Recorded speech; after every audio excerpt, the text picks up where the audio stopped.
আজ সকাল থেকেই দুর্যোগ চলছে। যেমন জোরালো বাতাস, তেমনিও তার সাথে বৃষ্টি।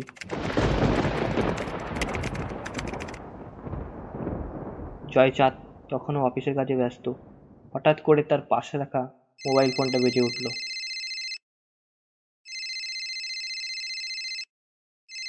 ফোনটা কানে ধরতেই তার ছেলে রমেশের গলার আওয়াজ শোনা গেল। বাবা, কমলির বড় অসুখ করেছে, যত তাড়াতাড়ি পারো বাড়ি ফিরে এসো। খবরটা শুনে জয়চাঁদের বুকটা দুরু দুরু করে উঠল। তার এক মেয়ে, এক ছেলে। মেয়েটা বড় আদরের, মাত্র 5 বছর বয়স। নাম তার কমলি। অসুখ হলে তাদের গায়ে বড় বিপদের কথা। সেখানে নেই কোনো ডাক্তার, নেই কোনো বুদ্ধি। ওষুধ বলতে যা কিছু পাওয়া যায় তা মুদির দোকানে। তা মুদি রোগের লক্ষণ শুনে ওষুধ দেয়, তাতেই চাওয়া হওয়ার হয়। কাজেই জয়চাঁদের বড় দুশ্চিন্তা হচ্ছিল। অফিসের বড় সাহেবকে বলে ছুটি নিতে জয়চাঁদের তেমন কোনো বেগ পেতে হয়নি। এই দুর্যোগের দিনে সুন্দরবনের ওই অঁচপাড়া গাঁয়ে পৌঁছানো খুবই কঠিন ব্যাপার। তাছাড়া রাস্তায় কোনো বাসের দেখা মিলছে না। জয়চাঁদের মন খারাপ হয়ে গেল। যদি বাস ধরে ধামাখালি পর্যন্ত যাওয়া যায় তাহলে খানিকটা পথ এগিয়ে থাকা হলো। তারপর নয় নদী পাড়িয়ে গাঁয়ে যাওয়া যাবে।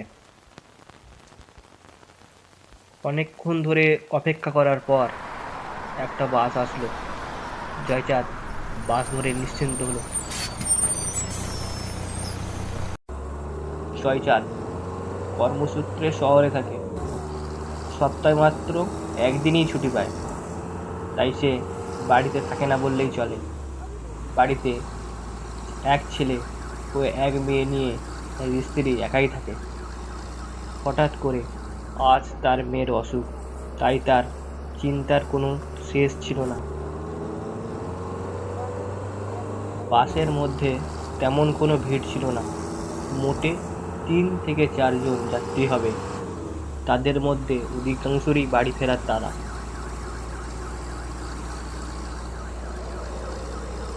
আস্তে আস্তে আবহাওয়াটা আরো খারাপ হয়ে আসছে। তার সাথে বাতাসের বেগও বাড়ছে। মেয়ের জন্য জয়চাঁদের চিন্তা আরো বেড়ে গেল।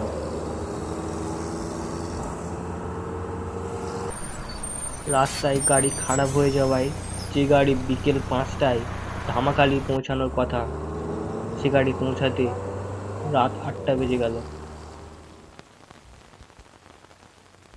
ধামাখালি বাস স্ট্যান্ড নেমে জয়চাঁদ লক্ষ্য করল চারিদিকে ঘন অন্ধকার।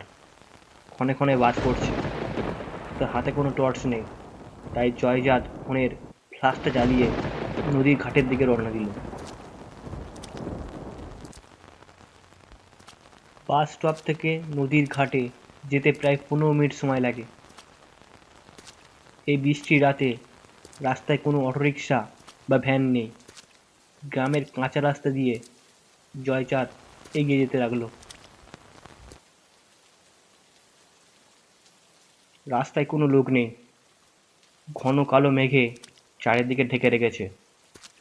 কোনো আলোর বিন্দু দেখা যায় না।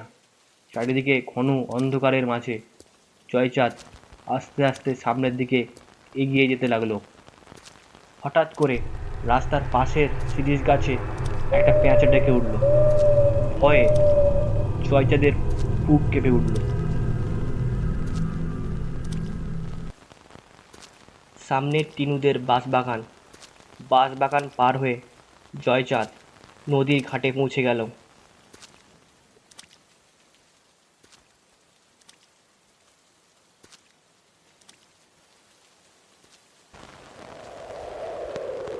ঘাটে কোনো লোকজন নেই। নৌকা বা ভটভটির নামও গন্ধ নেই। বাতাসের বেগও প্রচণ্ড। উন্মাদ ছাড়া এই আবহাওয়ায় কেউ নদী পেরোবার পন্থা কল্পনা করবে না। এক দমকা বাতাসে জয়চাঁদের ছাতা গেল উড়ে। ঘাটে কোনো মাথা গোঁজার জায়গা তেমন নেই।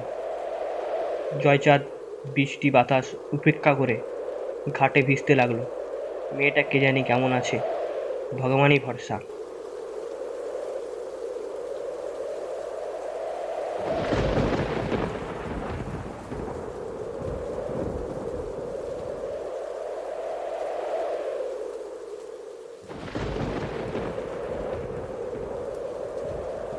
কতক্ষণ কেটেছে তা বলতে পারবো না। জয়চাঁদের সময়ের হিসেব তার মাথা থেকে উড়ে গেছে।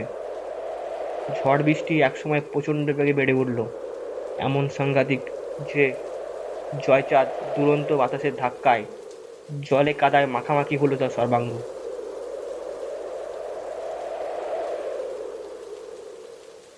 সামনে ঘুটঘুটে অন্ধকার নদী। সত্যি এ নদীতে দিশি নৌকা বা ভটভটি চলা অসম্ভব।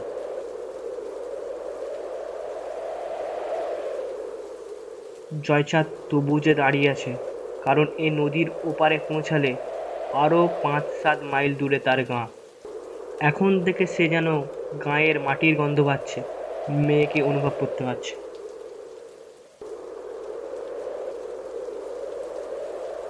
গভীরভাবে ভাবতে ভাবতে হঠাৎ একটু চমকে উঠল জয়চাঁদ। ভুল দেখল নাকি? অন্ধকার নদীর বুকে ঢেউয়ের মাথায় একটা ডিঙি নৌকা নেচে উঠল না? জয়চাঁদ ভালো করে চেয়ে দেখল, হ্যাঁ, সত্যি একটা ডিঙি নৌকা। এই দুর্যোগে কেউ ডিঙি বাইবে এটা অসম্ভব। তবে এমন হতে পারে ডিঙিটা কোনো ঘাটে বাঁধা ছিল, ঝড়ে দড়ি ছিঁড়ে বেওয়ারিশ হয়ে ভেসে বেড়াচ্ছে।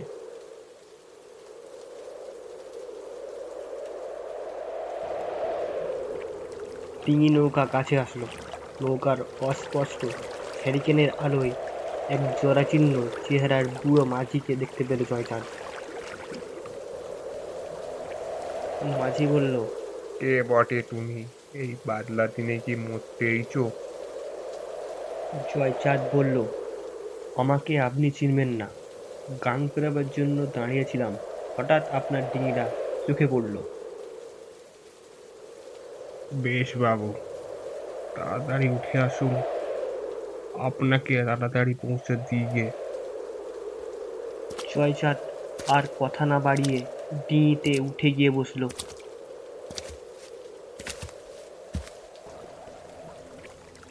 ঝড়ের বেগটা একটু কমেছে, বৃষ্টির তোড়টা আগের মতো আর নেই।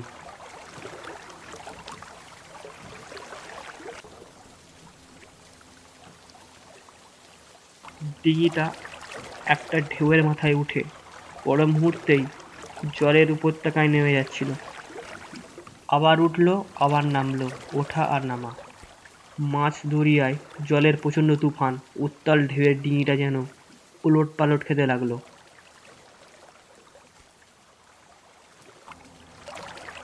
কিন্তু জয়চাঁদ দুহাতে শক্ত করে নৌকা ধরে অবাক চোখে দেখতে লাগলো। জীর্ণ বৃদ্ধ মানুষটা যেন শালখুঁটির মতো, হাতের বৈঠা যেন জলকে তোলপাড় করে সব বাধা অতিক্রম করে নৌকাকে তীর গতিতে নিয়ে চলেছে।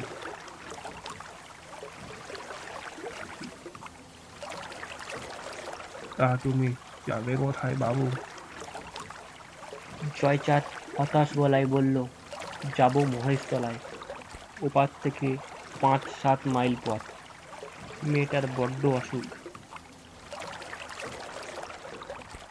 কেমন অসুখ বাবু? ভেদ বমি হয়েছে শুনেছি, কলেরা কি না কে জানে। গিয়ে জ্যান্ত দেখতে পাবো কি না বুঝতে পারছি না। মাঝি বলল, মেয়েকে বড্ড ভালোবাসো তাই না? তা বাসি, বড্ডই বাসি।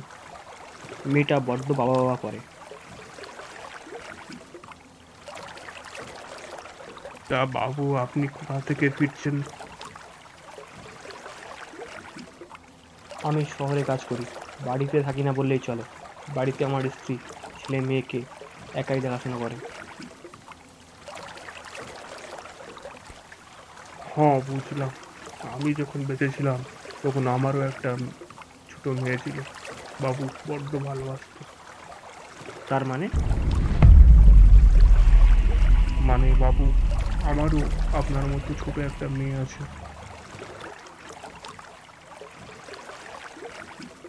এ মাঝে কি বলে, পাগল নাকি? এই উত্তাল নদীতে নিজেকে একা মনে করে ভয় হতে লাগলো জয়চাঁদের।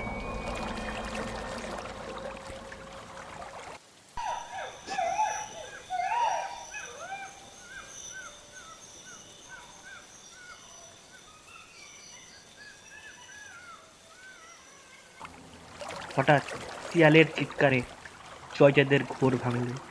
মুখ বার করে জয়চাঁদ দেখল নৌকা গরান ঘাটার ঘাটে পৌঁছে গেছে।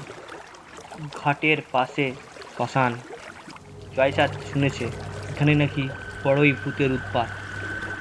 গরান ঘাটা থেকে মহেশতলার ঘাট বেশি দূরে নয়।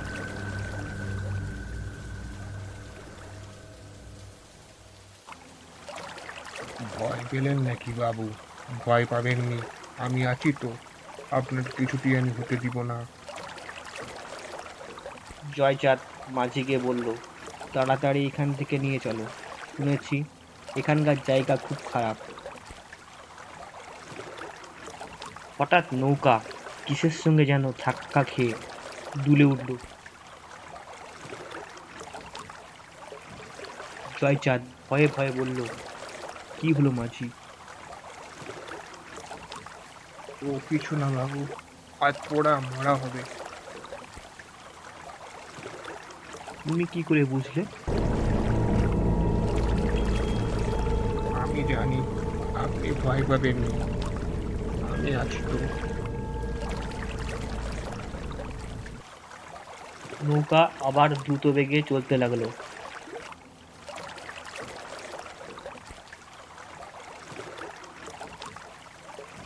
জয়চাঁদকে মন মরা থাকতে দেখে মাঝি বলল,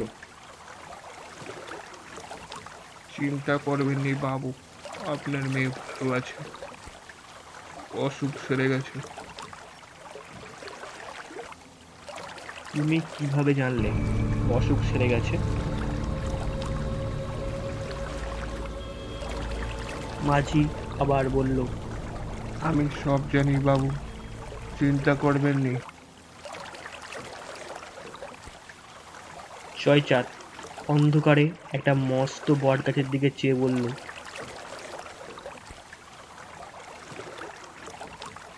কি আশ্চর্য, এ তো মহেশতলার ঘাট। এই ঘাট তো আমার গাঁয়ের লাগোয়া। এখানে এত তাড়াতাড়ি কি করে পৌঁছলাম? নৌকায় মহেশতলায় আসতে তো 4-5 ঘন্টা সময় লাগে। ঝড়ের দৌলতে আসছেন বাবু। জয়চাঁদ মাথা নেড়ে বলল, তা হতে পারে।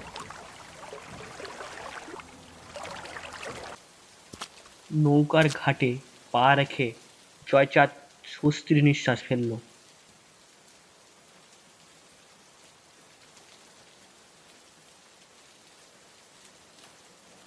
একটু দ্বিধায় পড়ে হঠাৎ জয়চাঁদ বলল, আপনি কে? আমি বাবু কালু মাঝি। কি কালু মাঝি? সে তো শুনেছি বাজ পড়ে অপঘাতে মারা গেছে। কালু মাঝি হঠাৎ করে এক বীভৎস চেহারার রূপ ধারণ করলো। সারা শরীর পুড়ে কালো হয়ে গেছে, মাথায় কোনো চুল নেই, চোখ দুটো জ্বলন্ত কয়লার মতো লাল বর্ণ। জয়চাঁদের সারা শরীর ভয়ে শিরশির করে উঠল।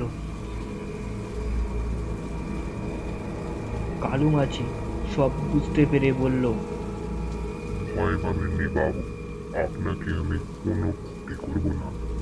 আমি মারা গেছি ঠিকই, কিন্তু নদীর মায়া আমি ছাড়তে পারিনি।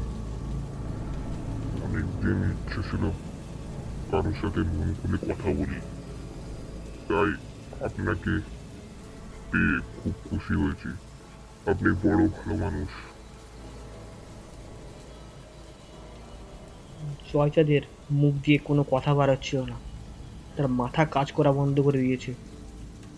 এতক্ষণ ধরে সে এক অশরীরীর কাছে ছিল, এই ভেবে তার বুক বারবার করে কেঁপে উঠছে।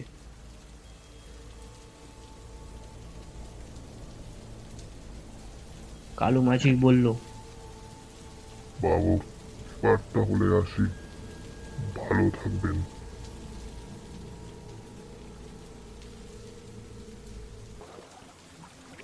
ছপাত ছপাত করে কালু মাঝি নৌকার দাঁড় বাইতে বাইতে অন্ধকার নদীর মধ্যে হারিয়ে গেল।